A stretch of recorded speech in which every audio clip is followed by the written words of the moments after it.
Okay, and we are back live in PlayStation's E3 2012 booth. This is the last day of the show, and we saved the best for last. One game I've been very excited to check out here, Lost Planet 3.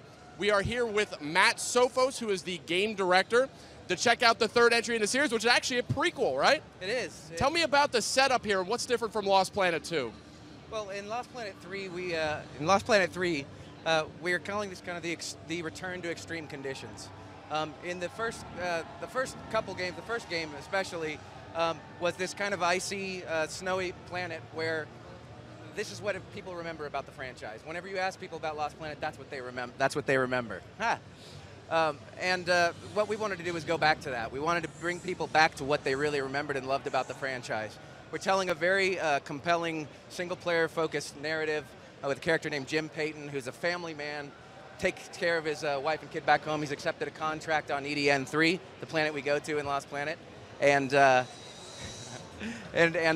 we go to EDN3 to take care of his wife and kid back home. Yeah. Excellent. So, we were talking a little bit before the show here, and it sounds like the scale of the game is a little bit different. It's both bigger and smaller in some ways. Tell me about that. Tell me about the shift in pacing between different parts of the game here. Right. Well, as gamers ourselves, we wanted to make sure that we crafted an experience that didn't just have one kind of note all the way through it. So we crafted this kind of experience that has all the big moments that you expect from Lost Planet, big open vistas where you're fighting huge creatures on foot. But then we have smaller, more quiet moments, interior sections that are a little bit more suspenseful. And let's start checking out the game now. Let's cut to some gameplay so we can actually start seeing the game in action here. So here we are. Yep. We're on the surface of the planet. Here we are. We have an Acrid, obviously, and it's a different kind of Acrid. Tell me about how you're approaching the Acrid in here in Lost Planet 3. Yeah, this is an Acrid called the Pack Hunter. One of the things we wanted to make sure to do was vary up our creature designs. In the previous Lost Planets, they were very focused on insectoid-type creatures, creatures that have an immediate sense of icky, right? And what we wanted to do was kind of create an ecology for the world that had one creature that would eat another creature that would all eat Jim, essentially. And this is one of those creatures that's more mammalian instead of pure insectoid. Now here we are. This is sort of like the vital suit from the last game. That's right. But talk about sort of the difference here and what this thing actually does. This is more of a mining industrial sort of rig. Yeah, since we're going prequel to the previous events of the franchise, the vital suits, which people really know from the previous games, they're kind of a little bit bigger than the size of a human, and they're loaded down with weapons. They're more military use. We're like many, many years before the events of that, and we figured that a precursor to any military use would be a civilian use. And so we created the utility rig here, which is this giant kind of 7-meter tall piece of construction equipment. It's Jim's personal property. It came to the planet ahead of him in anticipation of him. And it's his home away from home. It's his kind of rig. It's his truck, right? So he uses it to fight creatures and actually do construction jobs around the base.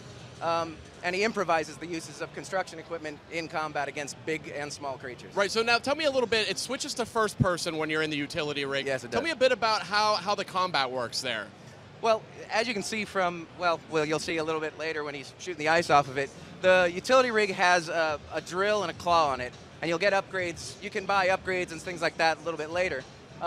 But it's a first person and it's melee. Like that? Is that right? It's first person, it's melee combat. The previous games, it was all stayed in third person. We have the third person shooting. We wanted to keep that as core to the game, just like the other games in the franchise. When you're in the rig, you're grabbing creatures, you're ripping arms off, you're drilling into them with the claws, and then you'll use other tools as well. Oh, cool. So here we go. We're going to hop into utility rig here. And here you can see the first-person view. Now, this is obviously different than how the last games in the series have handled this. And what made you sort of take this approach here to the utility rig? I mean, this is radically different. It is. You can actually see here that creatures that were a bit of a tough fight on foot become absolutely nothing to the rig. You can just crush it, just make them explode, essentially. Oh, sweet. Oh, man. But the approach we took is we wanted to make the player feel really powerful against creatures that were a tough fight for them. Other creatures that are almost a semi-boss, a mini-boss, or even a full boss are things that are more of a fair fight in the rig. So in terms of exploration and things like that, is this just like pure combat, or is there going to be some hunting and scavenging as well? No, it's we've gone very non-linear. I'm not going to say that we're open world. We're not like Skyrim or anything like that. But we have what we call a hub and spoke kind of system, where you have these big areas that you can explore. You have main missions, and then you can pick up optional missions, and then there will also be areas that you kind of discover off the beaten path altogether. Oh yeah, so this obviously the world here looks different than it did in the other games. It's a prequel, but it looks more alien. It looks less sort of like, I think we were sort of comparing it a little bit to Antarctica originally in the other titles, but or especially in the first game, obviously, because that's where it was a snow game. The second game was jungle. What was the inspiration behind making it sort of this more ice encrusted world versus sort of blizzards? Well, we were really conscious whenever we were doing the art direction for this game. We wanted to make sure that the world felt like a place that couldn't exist on Earth. That's reflected in the big kind of ice spires you saw, and it's reflected in kind of these weather patterns. Like at the beginning of this demo, you saw the rig was all frozen over. It got flash frozen from a storm. We really wanted the player to feel like this is an area that is sometimes familiar, but completely alien in somewhere that wouldn't exist on Earth at all.